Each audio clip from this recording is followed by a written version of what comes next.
Hello, karibu sana kwenye Kona Fragia Travel TV na mimi ni Mbushi Kuilasa. Leo tuanzie pale katika jiji la Arusha ambako kamati ya bunge ya miundombinu ya bunge la Jamhuri ya Muungano wa Tanzania imesema imeridhishwa na kasi ya mwenendo wa ujenzi wa uwanja wa michezo pale katika jiji la Arusha.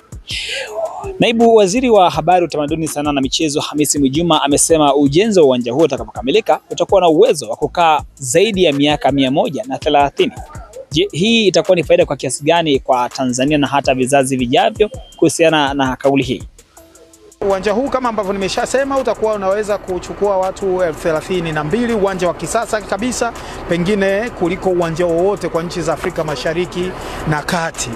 Na utakapokamilika Juni 2026, uwanja huu utakuwa na muda wake wa kuishi miaka 130.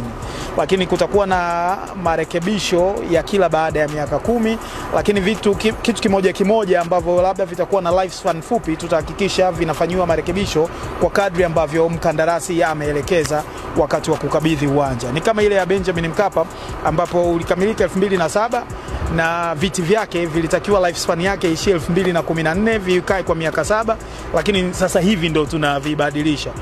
Kwa hivyo nafikiri tuko makini kuhakikisha hilo halitatokea na uwanja huu. Tufanye marekebisho na ukarabati wa mara kwa mara kama ambavyo itakuwa imeelekezwa, ili kuhakikisha ya kwamba hatupati gharama kubwa za kufanya ukarabati wa pamoja baada ya vitu vingi kuharibika kwa wakati mmoja.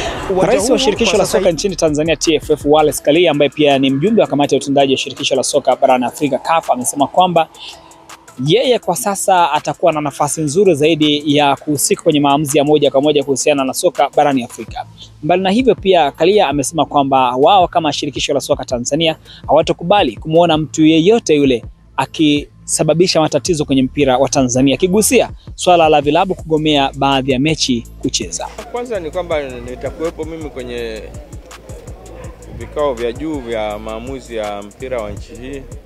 Nilikuwa naingia kama rais wa Sekafa, lakini ilikuwa ni mwalikwa. Kwa sasa hivi naingia rasmi, itakuwa sio mwalikwa. Wakati leo klabu ya soka ya Simba Sports Club itakuwa na mchezo wa ligi kuu Tanzania bara, mchezo wa kiporo dhidi ya Dodoma Jiji katika uwanja wa KMC Complex. Jana viongozi wa Dodoma Jiji kupitia video ambayo imesambaa kwenye mitandao ya kijamii walionyesha utani huu, wakiashiria kwamba eti hawatocheza mechi kwa sababu wamezuiliwa kuingia uwanjani kufanya mazoezi. Tumezuiliwa hapa.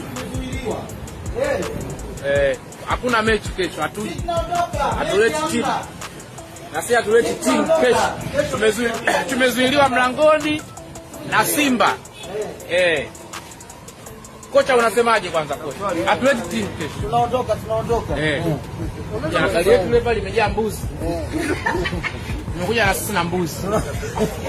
Tunaondoka, tumezuiliwa. Hatuingii. Hatuleti timu. Dada ametuzuia nani? Mgambo nani huyu nani? Tunaondoka bwana, mechi hamna kesho. Simba ametuzuia, wamemtumia wanaita nani? Komando. Ni hayo tu kwenye Kona Fragia Travel TV. Mimi ni Mbushi Kuilasa. Asante na kwaheri.